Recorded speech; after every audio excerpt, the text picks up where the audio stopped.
이번 시간에는 가상자산 시장의 주요 이슈와 향후 행보를 전망해보는 코너로 만나볼 텐데요. 코인 브리핑과 코인 재판소 이렇게 두 코너가 준비되어 있습니다. 김영석 자문위원과 함께 보시겠습니다. 안녕하세요. 네, 안녕하세요. 안녕하세요. 이번 시간은 먼저 코인 브리핑 시간이죠. 최근에 가상자산 시장이 정말 많이 얼어붙었어요. 정말 예. 암울합니다. 그렇죠. 여기에 또 얼마 전이죠? 미국의 금리 인상의 발표까지 더해지면서 가상자산 시가총액이 급격히 하락했어요.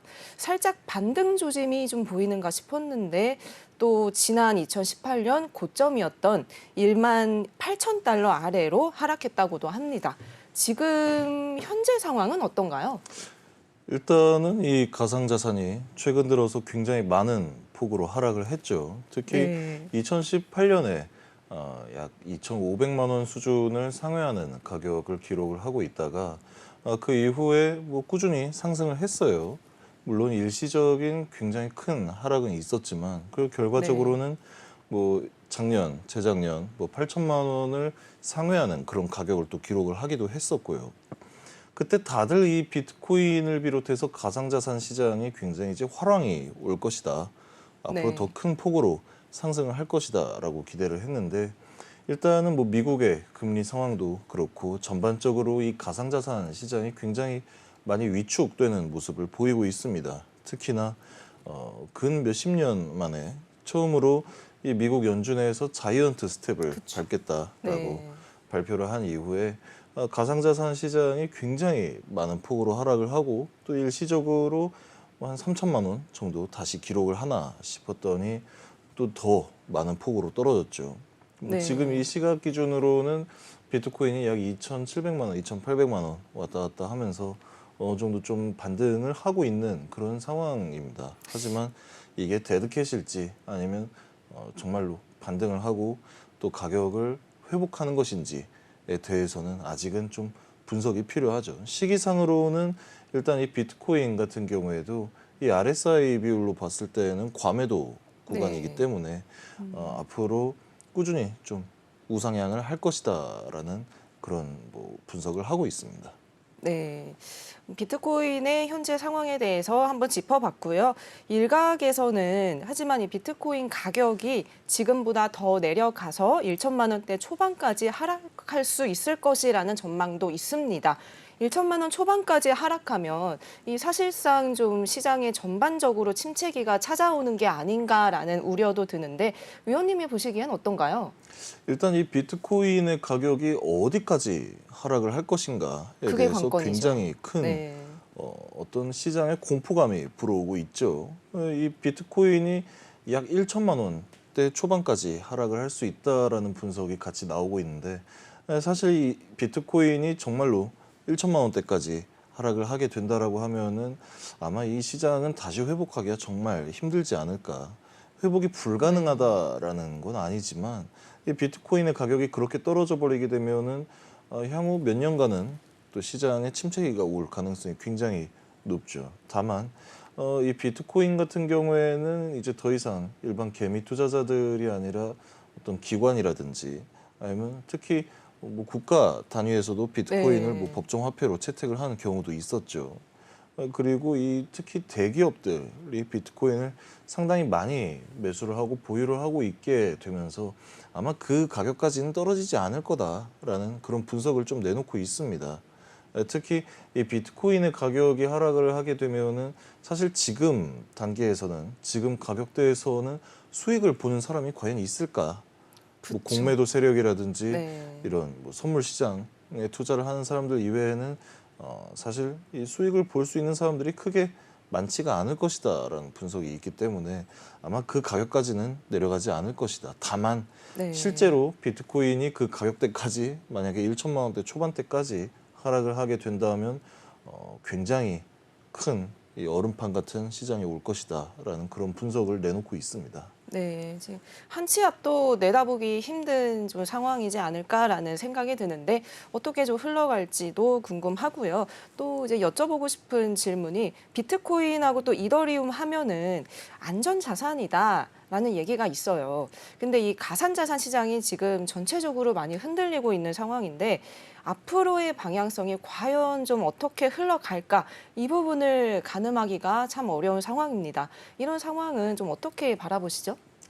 사실 뭐 지금 이 방송 자체가 뭐 제 코너이기도 하고 또 제 네. 단독으로 할 수 있기 때문에 제가 뭐 하고 싶은 얘기라든지 아니면 제 개인적인 분석 등을 좀 자유롭게 얘기할 수 있기 때문에 네, 또 자유롭게 얘기해 주시죠. 말씀을 드리는 거지만 이 사실 네.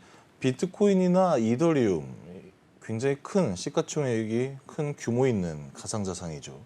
이 코인들이 왜 안전자산이라고 평가를 받고 있는지에 대해서 사실 굉장히 큰 의문을 가지고 있습니다.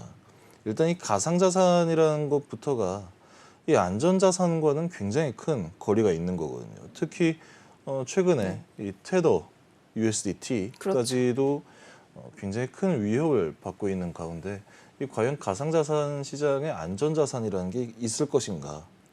그나마 비트코인을 가지고 있으면 굉장히 안전하다라는 어떤 분석도 있었는데 당장 이 비트코인의 변동성마저도 굉장히 큰 상황입니다. 순식간에 뭐 2,500만 원까지 올라갔다가 또 그 다음에 300만 원대까지 하락을 했다가 한 2년 후에는 이게 8천만 원이 됐어요. 과연 이게 안전자산이라고 불릴 자격이 있을 것인가? 특히 이더리움 같은 경우에도 최근에 이 셀시우스 사태가 발생을 하면서 굉장히 큰 폭으로 하락을 했죠. 이 이더리움의 하락폭 자체가 굉장히 사실 이 시장에서 쉽게 찾아볼 수 없는 하락폭을 네. 보인 거거든요. 약 50% 이상의 하락을 했기 때문에 많이 하락했네요. 그렇죠. 네. 비트코인 같은 경우에도 불과 몇 달 전만 해도 5천만 원 가냐 6천만 원 가냐 이 사이에서 왔다 갔다 하고 있었는데 이때 굉장히 그 어떤 고점 사뭇 뭐 몇 년 만에 고점을 달성을 했었던 기타 알트코인들마저도 이 비트코인의 하락과 함께 굉장히 큰 폭으로 하락을 했거든요.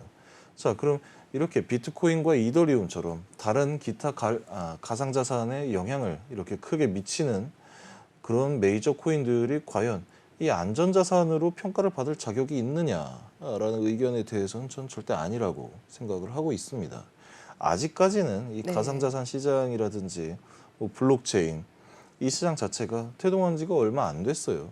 불과 지금 이 시장 자체가 해봐야 10년 정도 된 시장입니다. 비트코인은 물론 한 13년, 14년 정도 이어져 오고 있지만 이 비트코인의 역사에 비해서 특히 거래소 그리고 네네. 이 투자자들이 혹은 보유자들이 이 코인을 주고받고 하는 그런 거래 시스템이 완성되기 시작한 거는 정말 얼마 안 됐거든요. 그럼 이 짧은 주기를 가지고 있는 이 시장에 과연 안전자산이라고 부를 만한 게 있을까? 그러니까 뭐 일각에서는 이 비트코인 관련해서 또 특히 금하고 많이 비교를 하는 그런 의견들도 많이 나와 있었죠. 하지만 이 금은 정말로 이 불변의 가치를 가지고 있는 자산으로 평가를 받고 있고 금의 가치가 순식간에 하락을 할 것이다라는 의견은 아무도 내놓지 않고 있어요. 실제로 네. 이 금을 어떤 가치 저장의 수단으로 또 통용되기 시작한 지가 굉장히 오랜 시간이 지났고요. 금 재테크라고도 하죠. 그렇죠. 근데 이 비트코인 같은 경우에는 정말로 이 기간이 얼마 안 됐거든요. 그렇기 때문에 이 앞으로의 변동성이라든지 가격의 방향성에 대해서 딱히 이렇다 할 답이 없다라는 겁니다. 이렇다 할 답이 없는데 어떻게 이거를 가지고 뭐 안전자산이라고 평가를 할 수가 있겠습니까? 네, 변동성도 있고 아직 제대로 이제 자리 잡았다라고 할 수 없는 부분이 있기 때문에 안전 자산이라 하기에는 좀 어려움이 있지 않을까 얘기를 해주셨습니다. 이제 미국의 경제 잡지 포브스죠. 포브스에서 가상자산 애널리스트들이 향후 2년간 약세장이 있을 것이다라는 전망을 했다고 하는데 이 주장의 신뢰도는 얼마나 되죠? 일단 이 미국의 포브스라고 하면 굉장히 영향력 있고 또 공신력이 있는 그런 경제 관련 잡지라고 할 수가 있겠죠. 네. 여기에서 이 애널리스트들, 특히 이 가상자산 애널리스트들이 향후 2년간 이 가상자산 시장에 뭐 찬바람이 불어올 것이다라는 그런 분석을 내놓은 것에 대해서 굉장히 전 또 이 사람들이 정말 이 전문성을 가지고 있는 사람들일까? 왜냐면은 이 가상자산을 전문적으로 또 분석을 한다라는 부분에 대해서 그럼 이 사람들이 실제로 가지고 분석을 하는 그 데이터가 충분히 쌓여 있냐라는 문제에 네. 대해서 검토를 해봐야 돼요. 왜냐면은 결국엔 이 가상자산 시장 같은 경우에도 이제까지 뭐 축적이 되어 있던 그 어떤 거래 데이터라든지 이 가격의 변동성을 가지고 또 평가를 해야 되는데 여기에 이번처럼 미국이 자이언트 스텝을 밟는다든지 이런 이 증시 상황에 대해서도 굉장히 큰 영향을 받고 있거든요. 물론 이런 현상이 발생을 했을 때 혹은 이런 상황이 발생을 했을 때는 이 가상자산의 시장이 굉장히 큰 영향을 받을 것이다 정도까지는 그래도 분석을 내놓을 수 있을 것이다라고 생각을 하고 있어요. 다만 네. 향후 2년간 약세장이 있을 것이다. 이 얘기가 2018년부터 계속 나왔던 얘기예요. 오래전부터 계속 나왔던 얘기 중에 그렇죠. 하나네요. 네. 매년 나왔던 얘기이기도 하고요. 특히 네. 이 가상자산 중에 또 비트코인의 가격이 조금만 떨어져도 뭐 10%, 뭐 굉장히 뭐 많은 폭이죠. 10%라고 한다면. 다만 이 10%, 20% 이렇게 떨어질 때마다 이 비트코인 시장, 가상자산 시장 끝났다라고 주장을 하는 사람들이 굉장히 많이 나타나고 있었습니다. 뭐 네. 앞으로는 이 비트코인이 다시 뭐 어떤 그 고점을 정고점을 기록을 하지 못할 것이다. 이런 의견들을 많이 내놓고 있었는데 그러고 나서 뭐 한 달, 두 달 있으면 또 어느 정도의 가격을 또 회복을 하고 있고 사실 지금 뭐 2년간 약세장이 있을 것이다라고 분석을 내놓고 있는데 이 RSI 과매도 비율을 보게 된다면 또 그렇지도 않거든요. 지금은 너무 많은 투매 현상이 일어난 상황이고 이 네. 비트코인의 가격이 다시 반등을 할 것이다. 내지는 뭐 하락 이전의 수준을 회복을 할 것이다. 그리고 아무리 이 상관계 수가 굉장히 높아졌다 하더라도 결국에는 이 비트코인이 아직은 이 오랜 시간 거래가 되어온 뭐 자산이 아니기 때문에 네네. 이 미국의 증시 상황과 굉장히 다른 길을 걷게 될 것이다. 그런 분석들도 많이 나오고 있습니다.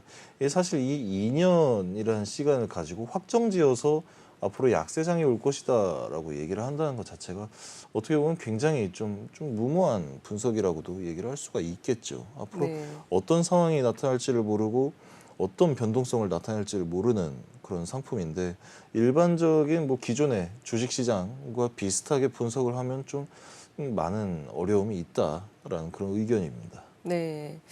워낙 좀 변동성이 많은 지금 상황이라서 또 향후 2년간 이렇게 약세장이 있을 거다라는 걸 단정 지을 수 없는 상황이다라고 얘기를 들어봤고요. 최근에 또 이제 월스트리트 저널에서도 보면은 가상자산이 과매도 상태다라고 또 발표를 했다고 해요.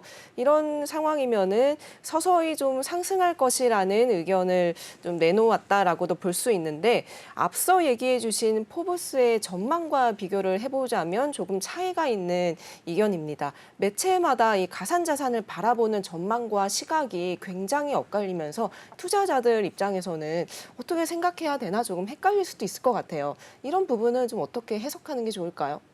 일단은 이 가상자산 시장 자체가 제가 방금 또 말씀드린 것처럼 생긴 지가 얼마 안 됐어요. 네. 생긴 지도 얼마 안 된 시장에서 뭐 어떤 특정한 코인의 가격이 올라갈 것이다, 내려갈 것이다 라는 분석을 내놓는 것 자체가 굉장히 좀 큰 어려움이 수반된다라는 말씀을 드리고 있고 특히 이 월스트리트에서 내놓는 분석 그리고 포브스에서 내놓는 분석 그리고 또 홍콩에서 내놓는 분석, 뭐 싱가포르, 한국, 중국, 일본 이런 곳에서 내놓은 분석들이 다 다릅니다. 이 나라별로도 다른 게 아니라 또 그 나라 안에서 어떤 기관이라든지 아니면 이 네네. 코인 전문가라고 하는 사람들의 의견도 각자 다 달라요. 정말 이 수많은 분석의 의견이라든지 아니면 이 방향성 예측에 대해서 그 중에 하나만 맞을 뿐입니다. 사실 이 네. 가상자산이라는 게 정말 앞으로 어디로 튈지 모르는 시장이기 때문에 비트코인 같은 경우에 이 일관성이 사실 없다라고 생각이 되는 거거든요. 특히 뭐 0.75% 금리를 올렸다, 0.5% 금리를 올렸다. 그럼 지난번에 0.5% 금리가 인상이 됐으니까 다음 0.5% 금리 인상 때에도 이 정도의 낙폭을 가지게 되겠지라고 네네. 분석을 한다면은 그때 가서는 또 전혀 다른 결과가 나올 거라는 얘기입니다. 특히 이 비트코인 같은 경우 이 선반영 현상이 굉장히 많이 일어나고 있죠. 네. 그렇기 때문에 뭐 앞으로 더 떨어질 것이다라고 예상을 했는데 실제로 이번에 0.75% 금리가 인상이 되고 나서도 이 비트코인이 갑자기 순식간에 굉장히 큰 폭으로 또 반등을 했어요. 이런 부분을 생각을 한다라면은 사실 이 분석이 큰 의미가 있을까라는 네. 생각이 들기도 하고요. 그렇기 때문에 이 분석보다는 더 중요한 게 벌어진 상황에 대해서 또 나타난 변동성에 대해서 얼마나 빨리 대응을 하고 대처를 하느냐, 이 부분이 더 중요하다라고 생각을 하고 있습니다. 그렇기 네. 때문에 계속해서 이 증시라든지 아니면 미국의 금리 인상 이런 뭐 경제적인 이슈들을 무시할 수는 없겠죠. 예측은 어렵다 하더라도 일어나는 현상에 대해서 적어도 반응은 좀 더 빨리 할 수 있지 않을까. 그리고 그 반응을 빨리 하면 할수록 시장에서 좀 더 유리한 위치를 차지를 하고 있는 게 또 현재 이 가상자산 시장입니다. 네. 그런 점들을 좀 많이 고려해서 본다라고 한다면 이 월스트리트라고 해서 크게 신빙성이 있는 그런 자료를 내놓는 것은 아니다. 왜냐하면 이 월스트리트 내에서도 뭐 특정한 기관 혹은 뭐 특정한 기업 분석하는 회사에서 내놓는 의견이라고 해서 이거를 전적으로 믿을 필요는 없거든요. 또 이 사람들이 정말로 분석 결과가 나온 대로 또 발표를 네네. 할까라는 그런 부분에 대해서도 사실은 굉장히 큰 의문이 들고 있습니다. 네. 왜냐하면 사실 이 뭐 공매도 세력이라든지 아니면 이 작전 세력 이런 부분들이 이 가상자산 시장에서는 굉장히 많이 나타나고 있는 시장이거든요. 그러면 어쩌면 이런 분석의 결과, 내놓는 분석의 결과마저도 이런 세력의 어떤 뭐 재료로 작용을 하지 않을까라는 부분에 대해서도 걱정을 하고 있는 상황이고요. 네, 참 변동성도 큰데 좀 참고해야 되고 또 생각해야 될 부분들도 많기 때문에 확실한 어떤 전망 예측하는 부분은 어려움이 있다라는 생각이 드는데요. 그렇다면 이 현재 가격 기준으로 짚어봤을 때 이 비트코인을 포함해서 각종 가상자산의 가격이 과연 좀 적절한가, 이 가격이 괜찮은가 이 부분도 알고 싶습니다. 전문위원의 입장은 어떻게 보나요? 사실 이 비트코인이나 이더리움, 리플 이 정도로 굉장히 많은 사용처를 확보하고 있는 코인 같은 경우에는 뭐 이게 적절한 가격이다. 이 플랫폼에서 혹은 이 비즈니스에서 결제 수단으로 작용을 하기에는 뭐 사뭇 괜찮은 가격이다라는 그런 분석을 내놓을 수가 있어요. 다만 네네. 이 비트코인마저도 굉장히 큰 변동성, 정말 어디로 튈지 모르는 그런 가격의 그렇죠. 방향성을 가지고 있고 이 특히 뭐 예를 들어서 어제는 1비트코인의 가격을 갖고 있던 뭐 자산이라 하더라도 뭐 예를 들어서 테슬라 자동차 같은 경우에도 비트코인으로 결제를 할 수 있겠다. 결제를 네. 할 수 있게 만들겠다라고 이 테슬라 CEO가 발표를 했었죠. 근데 그때 당시에 비트코인 가격이 8천만 원, 지금의 가격은 뭐 2,600만 원, 차이가 2,700만 많이 원 크죠. 하고 네. 있다라고 한다면 이 사람들이 이걸 결제 수단으로 이용을 하는 데 있어서도 굉장히 큰 혼란이 올 거라는 그런 분석이 나타나고 있는 겁니다.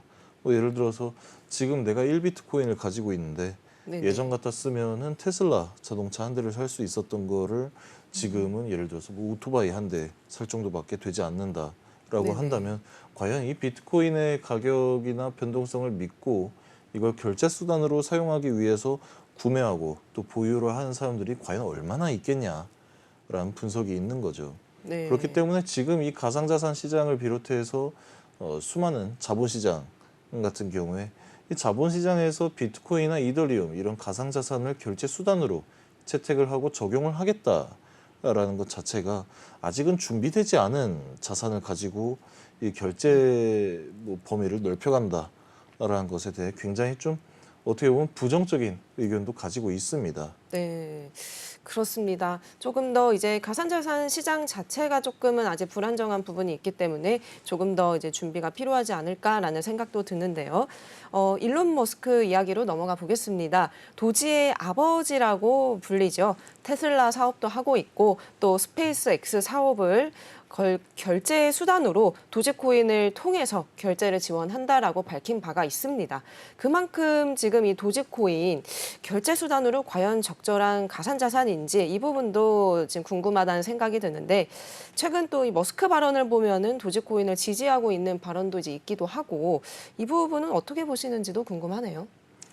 일단은 이 도지코인이라는 것 자체가 굉장히 이 신뢰성이 저는 개인적으로 없는 코인이라고 생각을 하고 있어요. 네. 특히 아무리 이 가상자산 시장이 변동성을 크게 나타내는 시장이라 하더라도 이 특정한 1인의 어떤 발언에 의해서 가격이 좌지우지 된다라고 한다면 그 자체로도 이 가상자산에 문제가 있다라고 볼 수가 있는 거거든요. 지금 뭐 자료화면 보시면 아시겠지만 네네. 일론 머스크 뒤에 있는 저 도지코인 속에 저 뭐 강아지 사진이 있는데 네. 저게 사람들이 뭐 도지코인이 뭐 이런 모양일 것이다라고 뭐 예상하고 저렇게 뭐 팬아트로 그린 게 아니라 실제 저게 도지코인 마크입니다. 아, 굉장히 장난스럽죠. 네. 근데 재미로 그러면 좀 만든 느낌도 있는 거죠? 실제로 아닌가요? 그래요. 이 네네. 도지코인을 개발을 한 사람들이 네네. 이 도지코인 같은 경우에 이거는 우리가 사실 장난으로 만들어 본 네. 코인이다라고 얘기를 했는데 그런 코인에 대해서 일론 머스크는 굉장히 또 크게 평가를 하고 있고 네네. 이 도지코인의 어떤 면에 대해서 좋게 보고 또 평가를 했는지는 사실 모르겠어요. 굉장히 이 일론 머스크 자체가 종잡을 수 없는 사람이기도 그렇죠. 하고 네. 워낙에 이 사람이 또 돈이 많다 보니까 자기가 가지고 있는 돈만 이 가상자산 시장에 투입을 하더라도 뭐 예를 들어서 비트코인의 가격마저도 뭐 좌지우지하는 사람이지 않습니까? 그렇죠. 그렇기 때문에 네네. 이 일론 머스크가 특히 도지코인을 테슬라를 넘어서 스페이스X 산업에도 결제 수단으로 쓰이게 하겠다라는 것 자체가 일단 지금 뭐 스페이스X 같은 경우에는 뭐 미리 주문을 받고 있어요. 사람들한테 네네. 이 우주 관광을 하는 데 있어서 로켓을 타고 날아가서 또 관광을 하고 또 로켓을 뭐 재사용한다.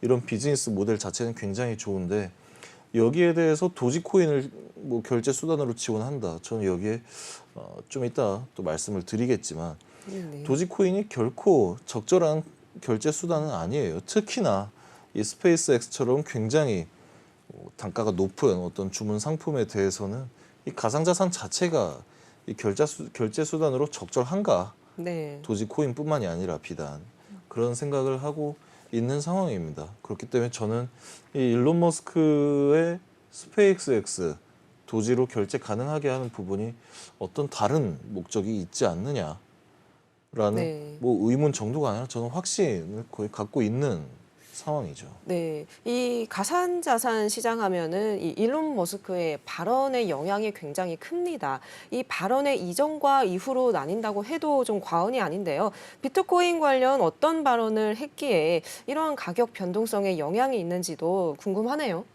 이 사실은 일론 머스크가 또 비트코인 관련해서 뭐 콕 집어서 뭐 비트코인이 어떻다, 이게 좋다 이런 얘기도 많이 해왔지만 특히 이 시점에 테슬라 주식의 가치가 굉장히 높아진 상황이었습니다. 네네. 이 테슬라 주식이 높아지면서 일론 머스크의 개인 순 자산도 굉장히 많이 높아진 상황이었고요. 그 상황에 비트코인에 관심을 보인다라는 발언 자체가 이 사람들로 하여금 일론 머스크가 비트코인의 가격을 끌어올릴 수도 있겠다. 사실 이 모든 조건을 다 가지고 있어요. 왜냐하면은 이 일론 머스크 같은 경우에 돈도 상당히 뭐 자산도 많은 상황이죠. 그렇죠. 그리고 네네. 이미 이 테슬라에 대해서 주식 시장에서 굉장히 폭발적인 상승을 이끌어낸 장본인이기도 합니다. 사실 이 진행하는 프로젝트들 테슬라라든지 스페이스X 뭐 이런 사업들이 굉장히 크게 성공을 하게 되면서 네. 어쩌면은 일론 머스크 덕분에 비트코인도 성공을 하지 않을까. 도대체 이 비트코인이라든지 이더리움 이런 가상자산들의 성공의 기준이 뭘까라는 고민도 많이 하게 되지만 이 일론 머스크가 특히 트위터로 많이 소통을 하고 있죠. 네네. 이 트위터에 글들을 상당히 자주 올려요. 뭐 테슬라나 뭐 이런 스페이스X뿐만이 아니라 특히 비트코인에 대해 한동안은 뭐 테슬라, 스페이스X 이게 아니라 비트코인 얘기만 계속 했어요. 네네. 그러다 보니까 이 사람들이 앞으로는 이 비트코인이 대세인가 보다. 특히 이 일론 머스크 같은 경우에 이 IT 분야에서도 굉장히 큰 영향력을 행사를 하고 있죠. 이런 사람이 가상자산에 관심을 보인다. 사실 그 시점에 비트코인도 8천만 원까지 또 상승을 네. 하면서 이 최고점을 달성했던 시기이기도 하거든요. 네. 근데 그 이후로는 일론 머스크가 또 비트코인에 대해서 굉장히 좀 부정적으로 평가를 하는 발언을 하기도 했고 특히 이 비트코인이 아니라 갑자기 뜬금없이 도지코인이 좋은 코인이다 라고 또 얘기를 하게 되면서 이 사실 이 일론 머스크의 주장이 굉장히 신빙성이 저하되는 요소로 작용을 한 적이 있습니다. 그렇기 때문에 이 가상자산 시장이 사실은 굉장히 좀 아직은 건전하게 진행이 되려면 멀지 않았냐. 왜냐하면 정말 이 한 기업의 CEO가 말하는 대로 가격의 방향성이 또 달라지고 있거든요. 아마 이걸로도 좀 뭐 일론 머스크가 자기가 말을 하기 전에 선물 시장에서 네. 투자를 했더라면 그 자신의 발언으로 또 상당한 재산을 얻지를 않았을까 그런 분석도 있긴 한데 그런 부분에서 생각을 해봤을 때 이 일론 머스크의 발언이 굉장히 중요한 부분인 건 사실이지만 그렇죠. 이 네. 부분에 대해서도 어느 정도의 좀 제재는 필요하다. 왜냐하면 네. 이전에 테슬라 주식 관련해서도 일론 머스크가 뭐 발언을 잘못하고 또 뭐 생방송에서 뭐 사고를 친 그런 사례도 있었죠. 그런 주가가 한동안 하락했었죠. 굉장히 큰 네. 폭으로 하락을 했었죠. 그래서 네. 사람들이 그때 다 일론 머스크 고소하겠다 그렇죠. 이런 반응을 보인 적이 있었는데 이런 걸 생각을 해본다라고 한다면 일론 머스크가 앞으로 좀 많이 조심해야 되지 않을까, 신중하게 발언을 해야 되지 않을까라는 그런 판단을 하고 있습니다. 네. 이번에는 이제 빌 게이츠 이야기로 넘어가 보자면 빌 게이츠가 가상자산에 대해서 본격적으로 좀 비판을 하고 나섰다고 하는데 특히 NFT에 대해서 좀 강도 높게 비판을 했다고 합니다. 어떤 내용이죠? 일단은 이 빌 게이츠 같은 경우에는 스티브 잡스와 더불어서 이 컴퓨터 산업의 아버지라고 또 불리고 네. 있죠. 이 빌 게이츠가 최근에 가상자산에 대해서 굉장히 부정적으로 반응을 했기 때문에 이게 또 논란이 되고 있습니다. 특히 빌 게이츠 같은 경우에 이 더 큰 바보 이론이라는 걸 통해서 뭐 더 높은 수익을 얻으려는 사람이 찾다가 이제 가상자산을 찾게 된다. 이 더 큰 바보 이론이라는 게 지금 제가 만들어낸 말이 아니라 실제 있는 네네. 용어입니다. 네. 빌 게이츠가 그 발언을 하기도 했고요. 그러면서 특히 이 NFT 같은 경우에는 사실상 실체가 없는 물건에 투자를 하게 되는 네. 이 상황이 상당히 옳지 못한 상황이다라고 본격적으로 비판을 하고 나섰죠. 네. 그렇기 때문에 이 빌 게이츠가 이 가상자산에 대해서 또 비판의 목소리를 낸 이 시점에 일시적으로 또 비트코인의 가격이 많이 하락을 했습니다. 뭐 순식간에 다시 반등을 하기는 했지만 네네. 이 굉장히 어떤 영향력을 또 행사를 하고 있기는 하죠. 특히 네. 이 빌 게이츠와 일론 머스크의 어떤 대결 구도가 상당히 설전을 벌이기도 했다고 하죠. 이 설전을 벌이면서 이 비트코인 채굴에 대한 문제도 굉장히 비판을 하기 시작했어요. 이 비트코인 같은 경우에는 이제 뭐 총 발행량이 2,100만 개죠. 네. 2,100만 개에 대해서 이 채굴 완료까지 이제 정말 얼마 남지 않았습니다. 2,100만 개까지 이 채굴이 되고 나면은 앞으로 그 이후로는 더 이상 채굴도 불가능하기 때문에 가격이 그때 이후로 천정부지로 좀 치솟을 것이다라는 분석이 많이 나오고 있는데 일론 머스크 같은 경우에는 비트코인은 결국에 굉장히 큰 폭으로 상승을 할 것이다. 이 가상자산이라는 것 자체가 인류의 삶에 큰 기여를 하고 뭐 복지 증진에도 뭐 힘을 쓰고 있다라는 의견을 보인다라고 한다면 빌 게이츠는 이 비트코인의 채굴, 가상자산의 채굴이 뭐 지구의 환경 자체를 망치고 있다라고까지 평가를 하고 있어요. 엇갈리는 좀 그런 시각을 내놓고 있는 거네요. 그렇죠. 네. 특히 이 비트코인 채굴이 지구에 큰 영향을 미친다라는 그런 의견이 틀린 말도 아닌 게 이 채굴기라는 게 결국엔 계속 이 전력을 소모를 해야 되고 이 채굴기를 뭐 몇 대를 돌리느냐에 따라서 굉장히 다른 뭐 어떤 전기 소모량이라든지 이런 게 보이긴 하지만 일반적으로 뭐 컴퓨터를 운영을 하는 것보다 더 큰 양의 전력을 소모를 할 수밖에 없는 게 이 가상자산 채굴기입니다. 네. 그렇기 때문에 이런 전력 소모에 대해서도 빌 게이츠가 좀 걱정을 하고 있는 것으로 보이기도 하고요. 네. 오히려 이 빌 게이츠의 발언 자체가 특히 이 채굴기라든지 가상자산 시장에서 이 컴퓨터를 더 많이 써야 되는 그런 업계이기 때문에 오히려 빌 게이츠의 어떤 의견에 더 좀 무게가 실리는 그런 느낌을 또 가지고 있습니다. 네. 또 이 업계에서 보면은 이 가상 자산을 두고 기득권에서 좋아할 리가 없다라는 내용으로 일종의 좀 음모론이죠. 음모론도 있는 상황 같은데 대표적인 음모론에는 어떤 게 있죠? 일단은 이 가상자산 시장에 출연을 하게 되면서 뭐 일반 서민들이라든지 네. 특히 뭐 투자를 하고 있는 소액으로 투자를 하는 이 개미 투자자 같은 경우에 뭐 계층 이동을 할 수 있는 마지막 기회다.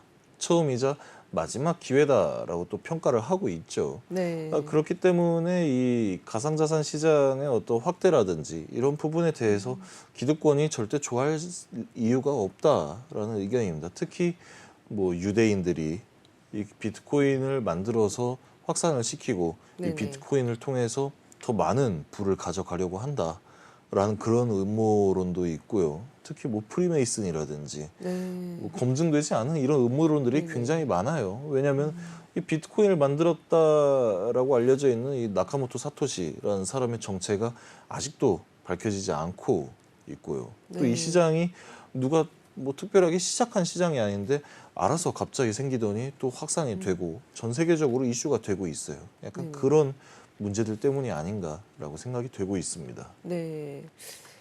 네, 이 음모론도 제가 한번 얼핏 얘기는 들어봤던 것 같은데 네. 이렇게 다양하게 많이 있는 줄은 좀 몰랐습니다. 이렇게 좀 가상자산 시장의 주요 이슈들을 한번 짚어봤고요. 지금까지 내용을 한번 정리해보고 다음 시간으로 이어서 만나보겠습니다.